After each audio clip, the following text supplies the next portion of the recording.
Time to pull up a chair. We've got another great story for you today in the rLounge. Some people watch horror movies for the thrill. This guy, he just inherited $2.3 million and got a front row seat to his wife and her family turning into a real-life nightmare. Today in the rLounge, no jump scares, just entitlement. Entitled in-laws demand my massive inheritance, divorced wife, and left the whole family penniless. My grandfather died and left me everything, $2.3 million, his property upstate, and an investment portfolio he'd been building since before I was born. My parents died when I was 16 and he raised me through college, so I was the only one left. The will was airtight because he knew how people get when money's involved. I'd been married for 3 years when this happened. At first, my wife seemed supportive while I dealt with the grief and all the estate paperwork. Her family sent their condolences through text messages that seemed normal enough at the time. About a month after the funeral, her mother called asking about our plans for the inheritance. Not my plans, our plans. I thought maybe she just phrased it badly, so I didn't make a big deal out of it. Then my wife mentioned her brother could really use some financial help with his startup. I told her I needed time to process everything before making any major decisions. She went cold for a few days after that. The brother's startup came up again about a month later. She kept pushing, saying it was a sure thing and the family should support family. I actually looked at his business plan to be fair. It was terrible. Half-baked ideas with no realistic way to make money. I told her no as politely as I could. She didn't take it well. She started accusing me of being selfish and not treating her family like my own. That stung because I'd always been decent to them, but apparently decent wasn't the same as bankrolling bad investments. Her father started texting me directly after that, investment opportunities, commercial properties he thought we should buy together. I mostly ignored the messages. My wife kept making comments about how I was hoarding money that should benefit both of us. I tried explaining that inheritance is different from regular income, but she wasn't hearing it. Here's where I messed up. I added her as an authorized user on one of the accounts I'd opened for household expenses, just for groceries and bills, things we needed for the house. I kept the bulk of the inheritance separate in accounts with only my name on them. That protection ended up mattering a lot. I started noticing larger charges on that shared account after a couple of months. My wife had bought her sister a $3,000 laptop for school without mentioning it. I found out by checking the statement online. When I asked her about it, she acted like I was being petty over a small amount. Said I clearly didn't understand what marriage meant if I was going to question every purchase. The pressure kept building. Her brother's startup apparently needed immediate capital or it would fold. My wife brought it up every single day. Then, her entire family started texting and calling me directly, acting like I was personally responsible for their financial problems because I wouldn't just hand over cash. I held my ground, but the argument at home was constant. Right before the holidays, my wife bought her mother a $5,000 vacation package on the shared account. I discovered this on Christmas Eve while checking our finances. When I confronted her, she said her mom deserved it after everything she'd been through. I asked what exactly her mother had been through that required my money to fix. That conversation ended with her storming off. I removed her access to the account immediately. She completely lost it, screaming about how I was treating her like a stranger, how I was controlling, how I was ruining our marriage. I just sat there letting her yell because I knew if I engaged, it would get worse. After she calmed down, I told her we needed to have a serious conversation about boundaries and finances. She refused. Things got bad after that. She moved into the guest room and stopped talking to me unless it was to criticize something. Her family stopped pretending to be polite. Her father sent me aggressive messages about how I was destroying his daughter's future. I started screenshotting everything, every text, every voicemail, every guilt trip. Something told me I'd need evidence later. By the new year, we had a completely dead bedroom situation. She said she couldn't stand to be near someone so controlling. I found that rich considering she'd spent thousands of my inheritance without asking, but I didn't bother pointing it out. I hired a forensic accountant to go through our finances. She'd spent $47,000 from that shared account, not on household expenses like we'd agreed, on her family. Cash transfers to her brother for his failing business, shopping sprees with her sister, their father's gambling debts, which I hadn't even known existed, various loans to extended family members that were never discussed with me. Every single dollar spent without my knowledge or consent. I stayed calm when I read the report. Getting angry wouldn't help. I needed a strategy. I consulted with someone who specializes in asset protection and got some good news. My grandfather's estate planning was brilliant. Everything he left to me was technically mine as inheritance, which in our state meant it wasn't marital property unless I mixed it with joint funds. I'd been smart enough to keep most of it separate. The shared account money was gone, but the bulk of everything was protected. Her brother showed up at our house unannounced one afternoon, actually demanded, not asked, demanded, that I reconsider investing in a startup. Said his business failing would be my fault. I told him to leave my property. He refused and started getting loud about how family sticks together and I was betraying all of them. I called the cops for trespassing. My wife acted like I'd murdered someone, screamed that I humiliated her family and that she'd never forgive me for calling the police on her brother. I pointed out that her brother showed up uninvited and refused to leave when I asked. She didn't seem to care about those details. That's when I found out through someone I knew from college that my wife had been telling people I was financially abusive, that I controlled all the money and wouldn't let her spend anything. The $47,000 she'd already burned through apparently didn't count in her version of events. I contacted a divorce attorney that same day, went in for consultation and laid everything out. The inheritance, the separate accounts, the spending, the harassment from her family.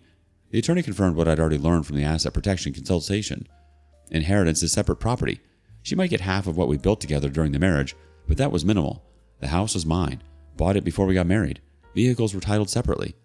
We were actually pretty disentangled financially already. Then I had her served with divorce papers. She immediately called her parents, and within a few hours I had missed calls and dozens of text messages. The names they called me aren't worth repeating. Her family tried every tactic in the book after that. Her mother sent long messages about how they were struggling financially and how heartless I was being. Her father claimed he was going to lose his house. Her brother said his dreams were being crushed. I blocked all of them. I wasn't interested in their manufactured crises anymore. My wife tried using her friends to reach out to me. They'd send messages saying she was devastated and maybe we could talk things through. I blocked them too. There was nothing to talk through. She spent $47,000 of my money without asking, and her family harassed me for months trying to get more. That's not something you talk through. That's something you end. She moved back to her parents' house within a couple of weeks. Good riddance. The discovery phase started and my attorney requested all financial records. Everything I'd documented got submitted as evidence. Her spending spree became part of the legal record for everyone to see. She tried to contest the separate property designation on the inheritance. Her attorney argued that since we were married when I received it, she deserved half. My attorney shot that down with state law and documentation of my grandfather's estate structure. We were confident, but it still dragged things out. Her attorney proposed a settlement around this time. She wanted $400,000. We countered with $50,000 just to make everything go away faster. It was less than she'd already spent from the shared account, but I was willing to pay it to be done with her. The ruling came down pretty quickly. Inheritance was my separate property. She got half of the minimal marital assets we'd accumulated during 3 years of marriage, about $23,000 total. That was it. Everything else stayed with me. She walked out of that courtroom with basically nothing compared to what she thought she'd get. All those months of planning and scheming with her family, all that harassment, all those guilt trips about being selfish and not supporting family. It got her $23,000 and a divorce. The divorce finalized about a month later. I was officially free of her and her parasitic family. She could have a comfortable life. We were fine before the inheritance. We had a decent house, paid our bills, took vacations. It wasn't luxurious, but it was stable. That wasn't enough for her, though. She wanted more and thought she was entitled to it just because we shared a last name. Her family was even worse. They didn't just want money, they felt owed it. Like I was personally responsible for funding their bad decisions and failed ventures. Her brother's garbage startup, her father's gambling debts, her mother's vacations, her sister's shopping sprees. They all thought they had a claim to what my grandfather left me. The $47,000 she spent was just the beginning. If I hadn't cut off her access when I did, she would have bled me dry. Her family would have kept pressuring, and she would have kept giving them money until it was all gone. Update.